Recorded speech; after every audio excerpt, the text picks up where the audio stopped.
All right, everybody. It is 11:42 on my clock here, Eastern Standard Time. My name is Time Dad Alpha, and that's the handle I go by. My name is Tet de jour, and it's a fun name. I like my name. There's a lot of history that goes into that name, a lot of understanding and deep, background, at least my personal background. I really enjoy that name. We all come from somewhere. We all have things that we want to, impress upon the world before, we see it change into something else. And I can't help but say, hey, as your resident nobody from nowhere, it is definitely changing. I don't keep too much up on the news, and I don't keep too much up on the oddities other than, the place that we need to go in order to change this world.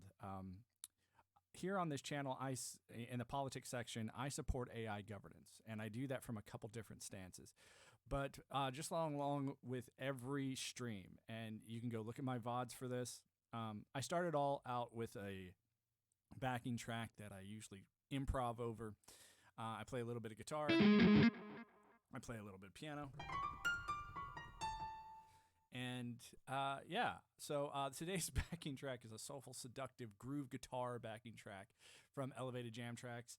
They really do an awesome job of putting stuff together. I'm not supported by them in any way, and nor would I want to be. But I will point you guys in the right direction if you're just looking for something to have fun with and practice with and do that type of stuff. Anyway, I'm going to go welcome you guys into the piano room. This is the piano room. Hi, how's it going? And we're going to go ahead and get this started and have some fun with it. And then, of course, we're going to jump right into, talking about AI governance and a few other things along the way. I mean, it's been a wild last couple days as far as the things just bouncing around in the politics world or just your world in general. So let's go ahead. If you come in and you want to say something in the chat, go right ahead. But until then, let's go ahead and have some fun, shall we?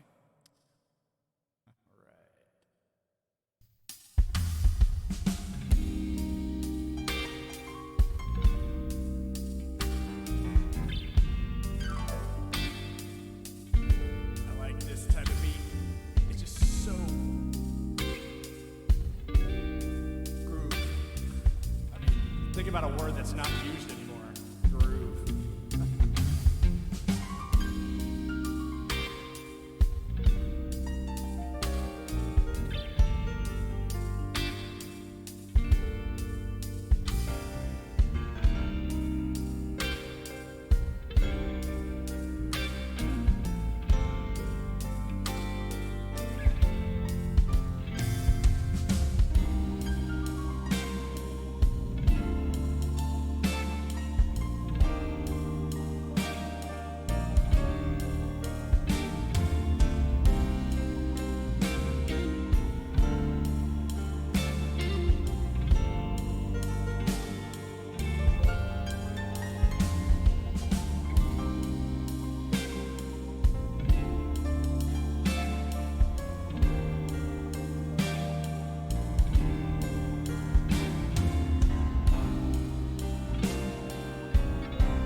just gonna go ahead and turn it off there.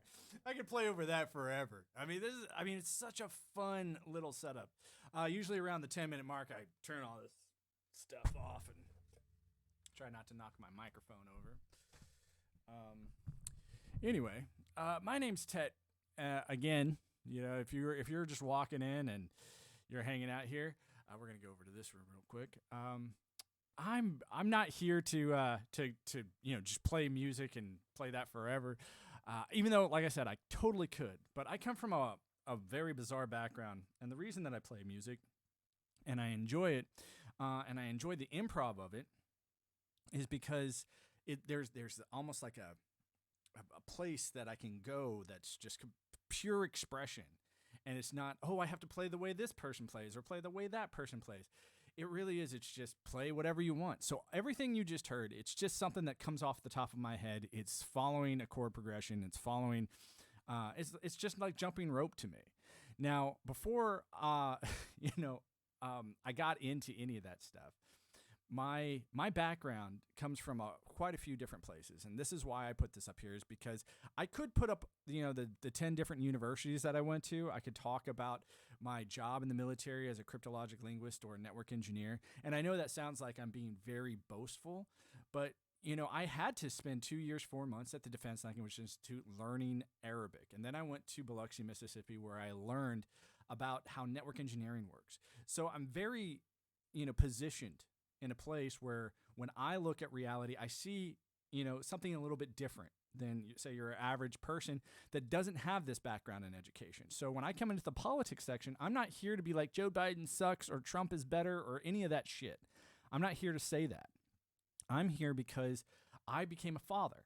This is the reason I have this handle, Time Dad Alpha. A little over 2 months ago, I had a baby boy, and I became a patriarch. Now, I know there's a lot of people out there that are like, oh, patriarch dad with the patriarchy. I was like, yeah, well, you're also people that have no idea what you're talking about. You don't know what you're saying. You don't know what you're screaming over and over and over again. But that's because no one ever taught you etymology. No one ever taught you language.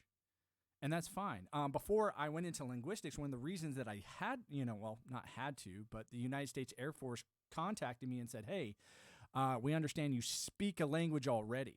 Would you like to come learn a language for us? And the way that went down was very bizarre. I had a weird situation because I sort of looked at it like we were right. I joined in 2005, and we were right at the beginnings of this massive conflict that was going to go on in the Middle East that was going to be broadcast over everything. And for me, it's like I had just spent the last couple years in Europe, and I had already been to school a couple times, and for a couple years. And I just realized, I was like, man, I'm going to walk away with a massive amount of debt from these schools if I don't, come up with a different solution. And so after, recognizing that I wanted to prepare myself for the future, I decided to join the military for the awesome benefits that you get on the back end, which I am living with now. I earned some benefits that were really hard for me to take at first because, you get trained to the point where you just want to keep doing the job. You're realizing, hey, here's another problem. I want to fix it. And I guess that's one of the reasons I'm here in the politics section, is because there's a problem here, and I really do. I want to fix it so badly. And I'm not exactly sure, where to start until I had my kid. And I was like, well, I can start with that. I can start with if I had to explain what's going on in the world to my son as he's growing up in a way that was never explained to me. Like my parents only cared about Mormonism. That's all they cared about. Anything outside Mormon world didn't exist for them. And it was a very secluded place. Like, even though I lived in multiple places all over the country, this is why it's really hard when someone says, hey, where are you from? I'm from everywhere, actually. Everywhere. And nowhere all at once. It's like, well, what makes you think that you know anything? It's like, I don't know anything. That's why I'm your resident nobody from nowhere, right? And I know that sounds odd, and I know that sounds silly, and I know that makes me look like a fool. But you need to trust this. It's like if I were to respond to you and tell you, hey, I've never lived in the same place for more than 3 years my whole life, ever, and I'm 42 next year. I'm turning 42. And that's, to me, like that's insane looking back over the last 40, something years. And am I proud of this? Like, that's a hard question to ask. It's like, hey, what did I contribute to in this society? And I look at the politicians today that were there. We're there my whole life. Like, I look at somebody like Biden, I'm going, hey, you were there my whole life. Looking at Trump, you were there my whole life. And I was like, and you totally crashed and burned multiple times, and you're still crashing and burning. So it's like, when I sit back and I watch the blind leading the blind, the question then becomes like, who would I advocate for? Like, what person out there? And I used to say, the problem, I'm sorry, I know that's probably not attractive, but anyway, the idea I used to explain to people is like, go down your Facebook groups and go down your Facebook friends and ask yourself, is there anybody that you know that's smarter than the politicians that are talking right now? And if the answer is yes, ask yourself why that person never even gets approached, even in the slightest bit, about entering into politics. And that even those people who said, oh, I'm going to go into politics, find out very quickly that there's a pay-to-play system, that they need to be assessed to even access that system. Like, hey, do you have a problem with A, B, or C? Is there some way that we can blackmail you and use you and abuse you, right? Because basically what you're doing is you're entering the Jefe side of the cartel. You're asking, hey, I don't have any skin in the game, but I will do backdoor deals for you if you give me enough money to run on my campaign. And that's what you're saying. Like, imagine this. I come to you and your business, and I say, hey, you want to support me for this position? And someone goes, I don't know. What are you going to give me? I mean, that's the quid pro quo game that everybody plays. And so this is why I say, when I say the words they, I'm like, do you have a lobbyist on speed dial? If you don't, then you don't get to play. This whole idea of voting is nonsense. It's silly. It's malfunctioning that you get told every day that there's, misinformation and disinformation and all this stuff. And it's like, what's the biggest lie ever? Is that you actually ever had any inkling of an ability in who was going to be in any position. But you go ahead and believe what you want to believe. It was a very serious practice for people before the silliness of democracy, which just masquerades as another form of royalty, because that's what it is. It's just royalty. I mean, even when I was back in the military, we would have these high-level officials show up, and they expected, people to march for them. They expected people to salute them in very particular ways. They expected, everyone to stand when they walked into a room. The way that they treated these people as if they were some type of gods, they were some type of deity, even if they were fucking buffoons, even if they were grade A douchebags and said dumbass shit. They were like, you better stand in attention. You better march when you were told. You better do a right face. You better do about face. You better do you better follow all the customs and courtesies that you would. It's like, why am I learning customs and courtesies? That's what you do for royalty. These people should be smart, and they don't need me doing stupid humans tricks in order for them to feel smart. So I remember we even literally call it the dog and pony show. We're the dogs, we're the ponies as the people that are marching. And we all say this to each other. It's like, oh, General so-and-so showing up. It's time for the dog and pony show. Oh, President so-and-so or Senator so-and-so showing up. Governor so-and-so showing up. It's time to put on the dog and pony show, right? And so we get all our little awesome tools out there. We stand at attention. They come walking up like they're badass motherfuckers that could order us to do anything at any time. And we're all like, we're trusting you to have the appropriate intel that you won't give us because of this constant, endless hounding that we don't need to know. That, we need, if we needed to know, you'd tell us. And it's very upsetting. It's very frustrating. But at the same time, there's a lot of trust that is just given, but it usually only goes one way in the military. And the funny part is that's also the same way it does in all religions too. If you are at a particular position in that religion, this is why I enjoy being the nobody from nowhere. I can say stuff as the silly guy, as the fool, right? I can look silly and just be like, dude, what do I know? I only have a background in this. And then I can just be honest about that. And so when I look at the craziness of, somebody like Kanye West thinking he's going to run for president, I was like, sure, why not? It couldn't be any crazier, could it? You know, I mean, why don't we throw some other, possible idiots up there? Kathy Griffin, I totally would probably run if you asked her to. It's like, why don't we get Whoopi Goldberg to run? That'd be great. And I was like, at least we'd have some, next level reason. I mean, we saw this not even a couple weeks ago with Fetterman. I can't believe I even know that goofball's name. Every time I see him, my mind just screams, why is Lurch on the television? It's like, where are the bolts in his neck? And if someone's like, oh, that's so mean, just disabled us. I was like, because he's disabled. Ta-da. This endless drama for some reason that gets peddled, that you can't call a spade, that some things are in this life are broken. And why would a guy like me be able to say that? Like who the heck am I to talk about disabilities? So I think one of the fascinating things that I've started to notice, at least, as we're coming to the close of this, another wacko year. I mean, ever since, like I said, Trump came in and I got out of the military, I'm just like, this is a bizarre aspect of this world. Like watching the actual acting out of the silliest things I could ever possibly imagine. Growing up where I came from, in the 1980s, 1990s, I lived all over America. I lived in Colorado. I lived in, Arizona. I lived in Washington. And that's my West Coast experience. I lived in South Carolina, North Carolina, Florida.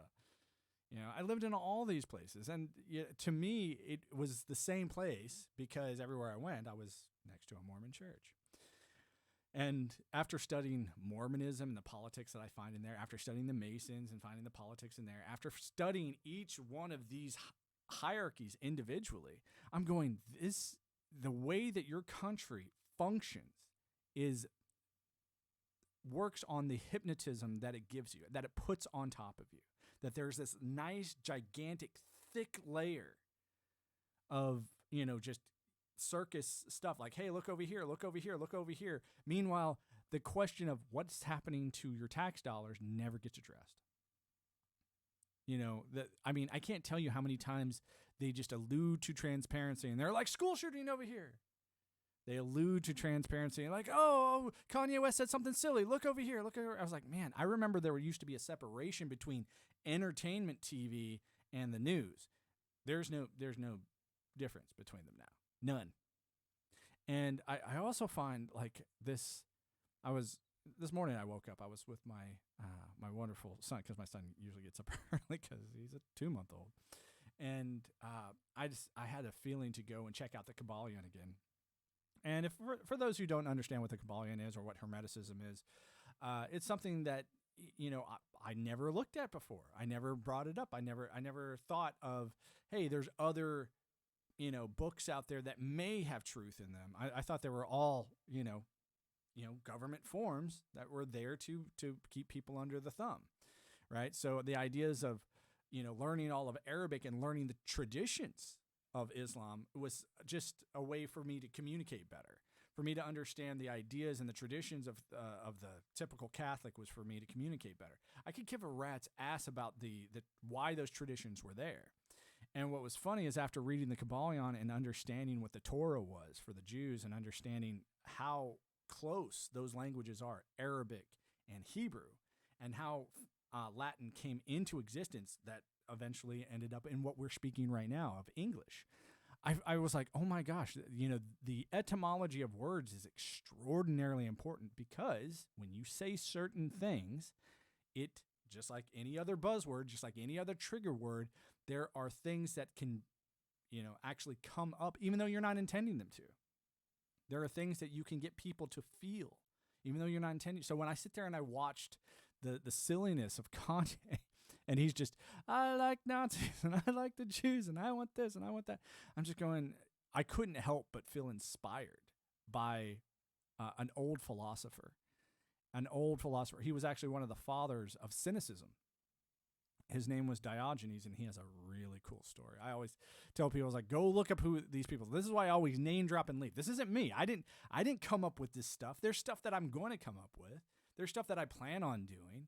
But if it wasn't specifically me that did this, I'm going to tell you who did it, right? My opinion about it is just mine. That's it. And guess what? It's just an opinion. And if someone's like, I think that's a great opinion, well, the follow button's right there. And I'm never going to ask you for a subscription. I'm never going to ask you for your money. I'm just going to say, hey, you want to follow? Follow. But do it of your own free will. Because that's what I push here. It's like you're going to have an ability to choose when it's time to choose. And then sometimes that choice is going to be taken away from you, dependent on the choices that you made in the past. Each one of these concepts, whether it be the military, whether it be your own job that you go in, you have a boss and you talk to them, you have this little tiny word that I absolutely can't stand. It's one of the, to me, it's a dirty word. It's one of the worst F words out there. And this F word is called faith. I can't stand faith. Because when it's finally broken down to what it actually is, when you break it all the way down, it's making a decision about the future based off the decisions you made in the past. It's basically trend analysis. And it's on top of that, and if I have to use this word in order to get this across to the person who wouldn't understand this on their best day, it's like you're going to need to start putting your faith in something other than your politicians. And this is where I say you're going to probably have to put your faith in your tools. No different than any other creative expression. Your tools build you, right? It was Marshall McLuhan who said famously that we as humans have the ability to build tools that eventually build us. And right now we're staring down the barrel of one of the biggest tools ever to be developed by the human mind. And that is the concept of what is referred to today as artificial intelligence. I don't like referring to it as that. I like to refer to it as augmented intelligence, and therefore it still maintains the idea of AI. But when I say AI, I'm thinking augmentation. No different than my piano augments my ability to express a pure sound, right, when I need to, right? No different than my voice expresses certain symbols, in an auditory way that you've practiced your whole life to comprehend. This is the concepts of communication. And so when I look at your politicians or these businessmen, these lawyers, these actors, they're communicating falsely to you, right? And they're doing it on purpose so they can make money off of your backs. And so when I'm sitting here and I've put out this idea, I'm not putting this out there in the idea of revolt. I'm saying you need to go to your politicians. No different than like me. I said this isn't my job. This isn't my task. But hey, I'll leave this on your table. You can go carry this out. You need to go to your politicians because I don't live in America anymore. That's why. And I look at America and I'm going, nope, I did my job. You owe me money. And since you guys are all about paying your bills, pay it. Have a nice day. Bye. And I'm going to go live somewhere else. I'm going to go live in a place where, I can walk around and say hi to people without them freaking out over the dumbest stuff that their lying governments shove down their throats. And you see this all, over and over and over again. So my idea would be if I was still this, hardcore into saving America, which I'm not, but I think it's savable. I think it's savable if the people decided not to revolt, not to go burn down an AutoZone like the Summer of Love BLM bullshit that we had to watch, or the stuff that went on in Ferguson, or like we see this almost every other year now, where it's like, oh, look at this crazy concept of people just, violently protest. Oh no, it's not violence. It's not violence. They're peacefully protesting. It's like the narrative does not fit what's actually going on outside. And so what would happen if somebody, if a group of people marched to Washington, said, we are not leaving until you step down.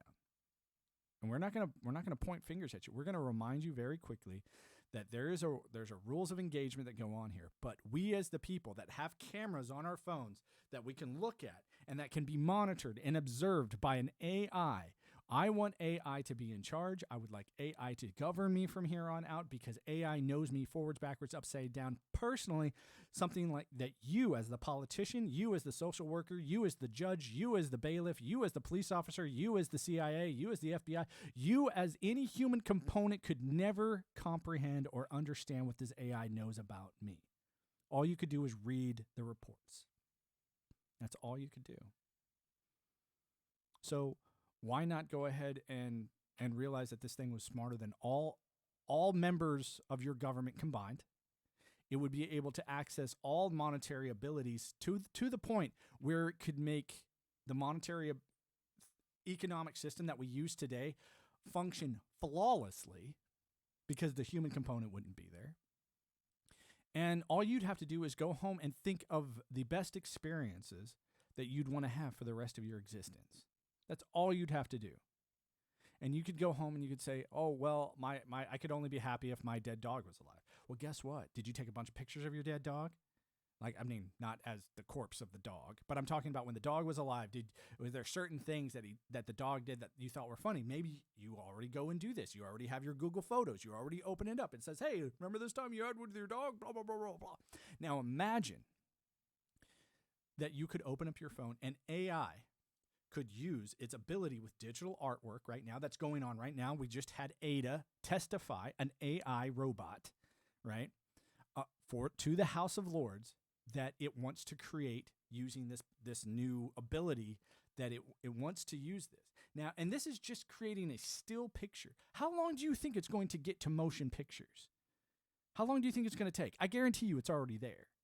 It's just wondering how it's going to, develop this, because this is going to come really fast and it's going to be a little scary. It's going to feel like the Twilight Zone, because all of a sudden this thing that we've always talked about, the deep fakes, basically it's going to deep fake your dead dog, or maybe your dead aunt, or maybe your dead grandma. And it'll say things and it'll talk to you just as that person, because of all the recordings and all the thumbprints that it was able to take that profile of that person and recreate it. And the reason that I would say this is because, forensically speaking, it could do this. This is what every detective does.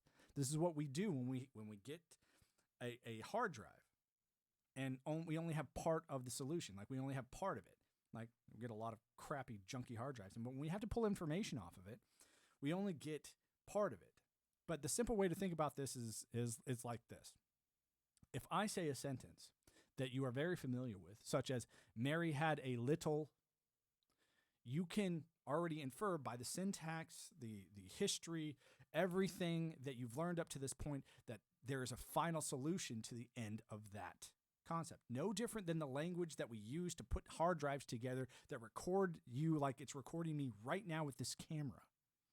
So here in the very near future, you could have a spitting image of me and my personality, right? Talking to you, right? Making the same bullshit mistakes on the piano that I do, making the same mistakes I do on the guitar. And it would be as if I'm actually there. I mean, we've already been alluded to this when we hear about those concepts I've said before, like the deep fakes. Like, if you wanted to right now, there's a website that you can go to do this. And I always leave this website out here. Let's see, where is it at? Just had it out here. Come on, where are you? Oh, it's called fakeyou.com. It's called Fake You. And you can go to this website and you could, if you wanted to, you could easily start making deepfakes based off of the library of deepfakes it already has, where you could take, Obama and do something silly. Just to show you what I'm talking about, I took Obama and I put Cartman's voice to it, and this is what I came up with. Oh, please say it the way I like it, Joe Bannon. Let's go, Brandon! Pretty crazy, huh? It's something simple, it's something easy, but that is just a little smidgen of the beginning of this. And that's why I'm trying to point this out, and I was like, that's going to take over the world. That is the new technology that's going to do. Who's branding this right now?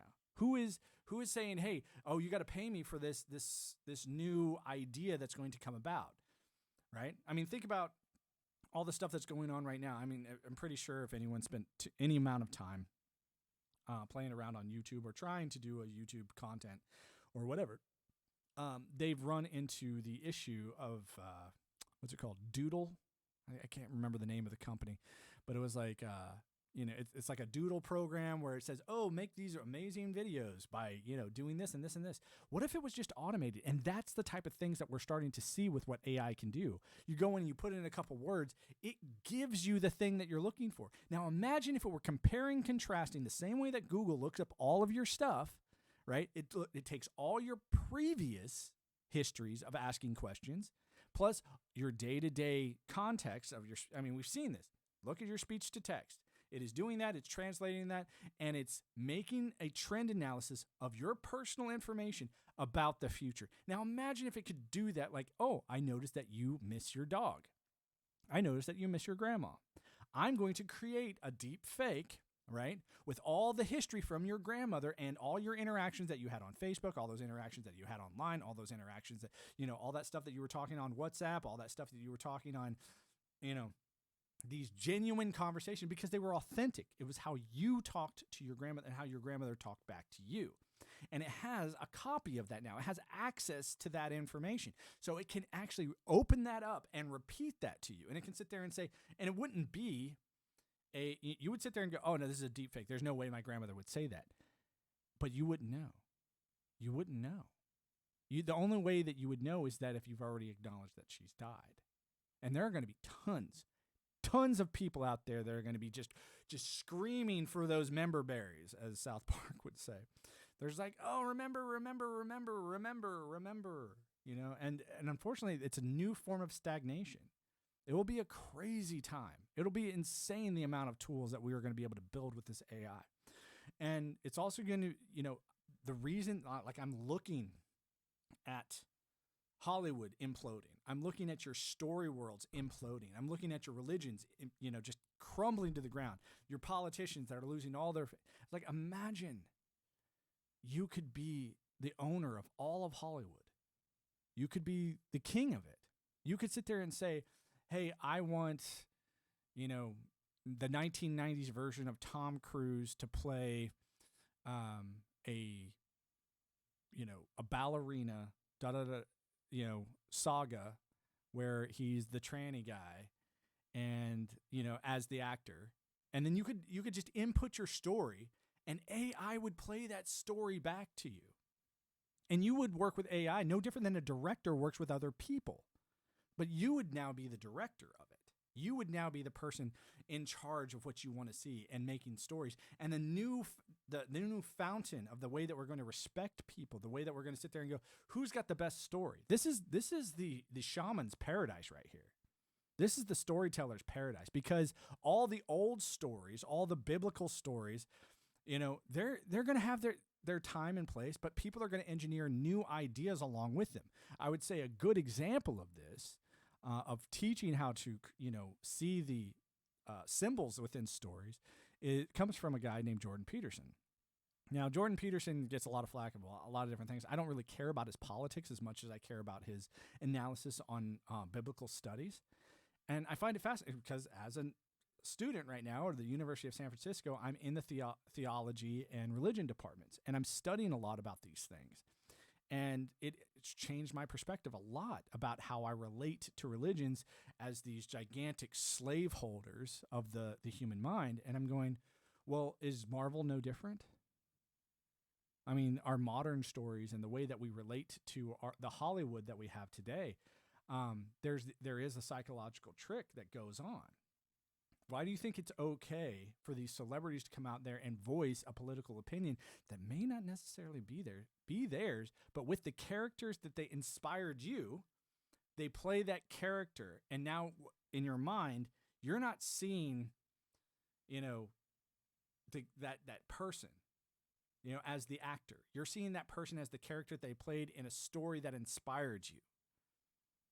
All right, so you're not seeing Tom Cruise when he comes out and he says his silly stuff, right, as this thing. You're seeing Tom Cruise as the Top Gun fighter pilot that you would respect.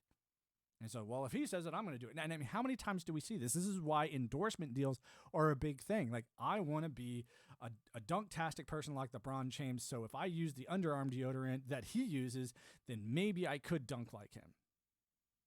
This is the veneer getting pulled back, people. This is all I'm saying. I was like, I'm just pulling back this bullshit propaganda screen and being like, pick-a-boo, motherfuckers. Like, this is what happens when you stop getting lied to. This is what it looks like, by the way. I have no reason to lie to you. Notice how I'm not asking you for your money? Notice how I'm not saying, hey, do this for me or do that for me? And this is why, like, when I point at these things, like, here, I use my little mouse over here. I'm like, hey, see this? See this? See this? These were parts of my life that were free.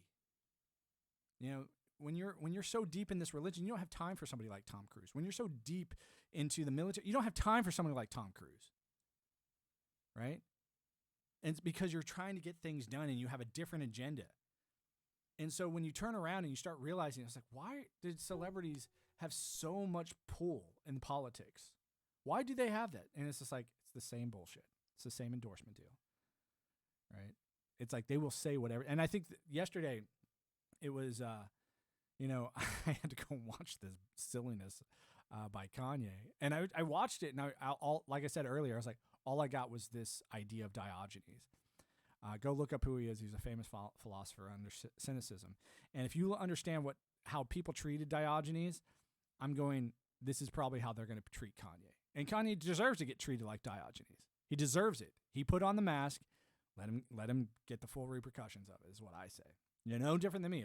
If I put on, a persona and I want a certain type of response to it, no different than your politicians, then treat me in the way that I'm asking for. Now, if you look at what Kanye was saying about how he has a problem with Jews because he feels like he's owned by them, because all of the people he's ever worked for didn't quite tell him about their underlying motivations, right? And yet they were constantly telling him to refer to himself as the N-word in a lot of his, productions, and that they were using him as that same symbol that I was referring to earlier. They were like, hey, we want to program the mindset of young black men to act this way. And so we're going to take and build an icon, no different than the Roman Catholic Church took this image of an icon. And it's literally, like, you can go look this up right now. Go look up iconography. It's an actual thing.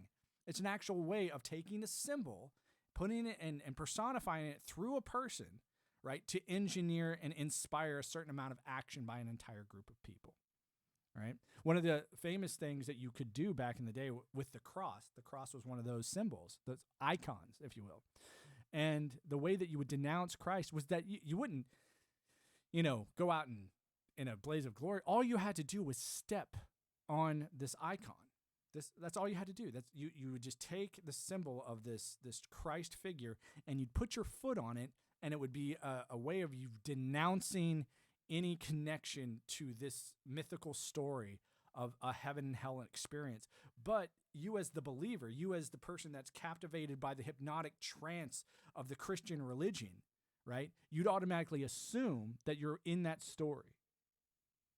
And then in order to be a part of that story, if you were to put your foot on that icon, you would be accepting the part of the story that requires you to go to hell as the consequence. So this is why people looked at that as one of the worst ideas ever. There's a great movie, by the way, if you'll go check it out. It's called Silence. It's got, I think, what's his name? Garfield, the guy who played in The Amazing Spider-Man. He plays a Jesuit priest. And it's got Liam Neeson in it. He plays a Jesuit priest.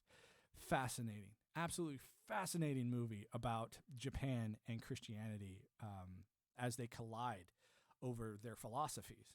And it's a dark movie, but that whole concept of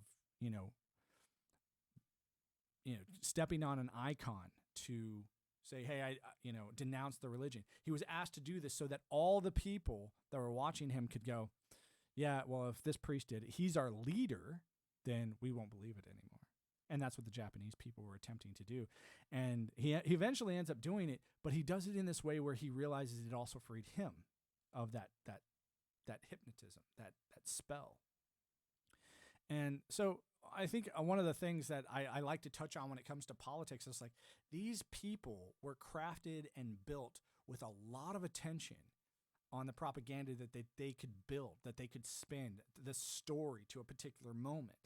And so as you're watching me or you're watching this, realize what skin do I have in this game? I only have one thing right now that I need to seriously take into consideration, and it's not the United States of America.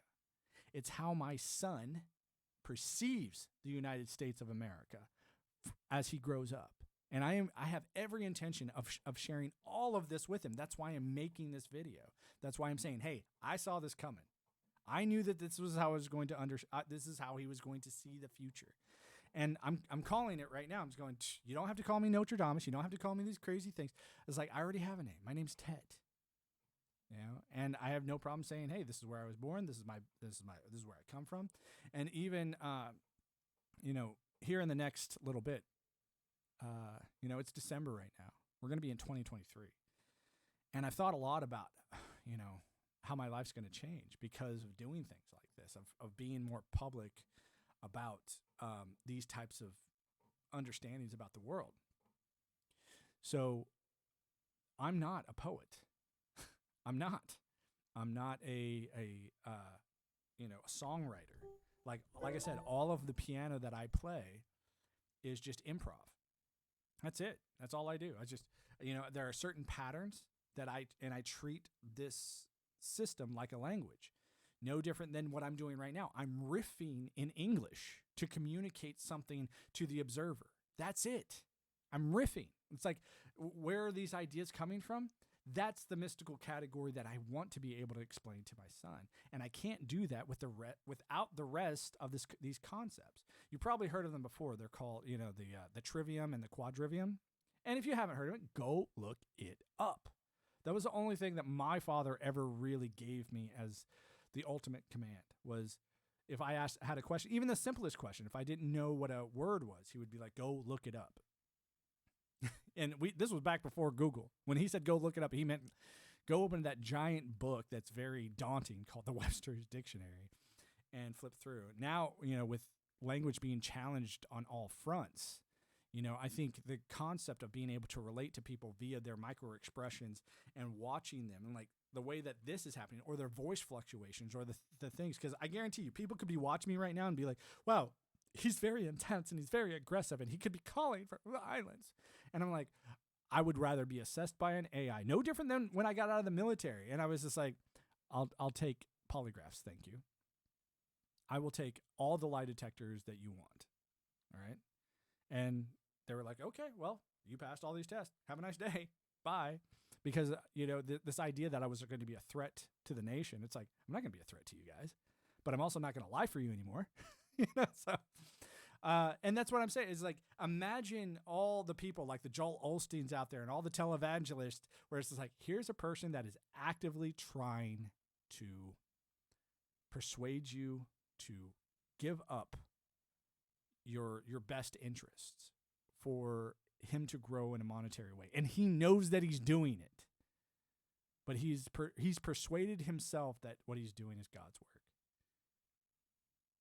You know, it's like this is where you get to the point where it's like you have to stop, you know, attacking the person, and you have to start attacking the belief systems that made the person. And so for me, I have no desire to become this violent, you know, silly thing, you know, that people have in their heads about white, cisgender males who are apparently superior to everyone just because they're white. I mean, if you guys want to keep saying it, realize I take it in a different way than your average person, where they're like, white supremacist. I'm going, sure, I'll take the supreme. If you want to keep calling me that, I don't care how you call me that, because I know words have power. You want to keep giving me that power, I'll take it. All right? I don't have to give it back. So, thank you, I guess. That's all I could say. And, you know, as, you know, of 2 months ago, becoming the patriarch, you know, turning that. And so if you look at this Time Dad Alpha, I mean, there are reasons why that was chosen. But above all, it was to inspire the idea that you can be a great father despite your skin color. despite your origins, just be a good dad. And that's what this stream is about. This is about building up a way to navigate the world as of 2022. And I can't wait till 2023 when I get to take this to the next step by engineering an origin story about myself. An origin story in the form of, music and poetry and these ways of expressing that really do touch the mind and the heart and the guts that inspire people in ways like with stories that you just can't do in a simple podcast where it's just about raw information. To be able to distill that all the way down and then, present it not just as a form of entertainment, but as a form of, what's the word? Friendly banter and engagement. It's like this used to be a thing. I think this used to be a way people would greet people. It was a form of entertainment, the ability to speak in poems and speak in verse. And it's the very origins of some of your greatest scriptures, right? Think about how easy it is to refer to scriptural writings and how people use them. And there's a power there. When people hear it, even if they're not Christian or Islamic or whatever. And then it's like from the Quran, from the Bhagavad Gita, right? From the Bible, from the Gospel of Thomas, from the Book of Enoch. Just saying the names of these stories already inspires a certain amount of, I better pay attention because that's an authoritative book. And I was like, yes, it was meant to be. Constantine's whole purpose in creating all of that and the way that he created it was to be a form of power. And it was. I mean, just go look at what was and still is possible for the people who claim to be the heads of that particular scripture. So, and I also find it very, sweet that the ritual of a nomination of anybody to the highest level office has to go through the process of the inauguration through one of these holy books, one of these spiritual references. It just all of a sudden, if you do not know what the divine right of kings is, go look that up and then go look up what ritual has to happen in your inauguration. And then tell me again that your royal societies are long gone and democracy is ruling. Yeah, like I said, this whole stream is just, I advocate for AI governance, and I do it as a father that wants his son to realize that democracy is a scam. And that's why you'll always have lawyers and businessmen and actors promoting it. But other than that, like I said, I like playing music. I like goofing off. But it's time to accelerate those in a very particular. It's time to upgrade myself in a little way. So I think starting in January, and this is the first time I've said anything in a podcast or a stream like this, is that I'm going to start working on, pumping out at least one version of this type of poetry and music a month and see what I can't do for myself. And I'm going to choose my version of expression very carefully. I'm excited about what I can come up with because it is going to be defining for me as a person. It's going to be how I want to be portrayed by the AI in the future. So, and it's something that I think about, and I think you should think about too. But until then, I'm going to go ahead and get out of here because it's been almost an hour, and I'm going to, do the same thing I do. I play my own intros, I play my own outros, and I just goof off. And that's what I do. If you are in the chat and you are just, lurking, my name's Tet, and I would really appreciate if you'd want to follow. I'd like to extend the invitation to follow, but I'm not going to force you to do anything. That's not why I'm here. So please sit back, enjoy this outro, and I will see you guys tomorrow.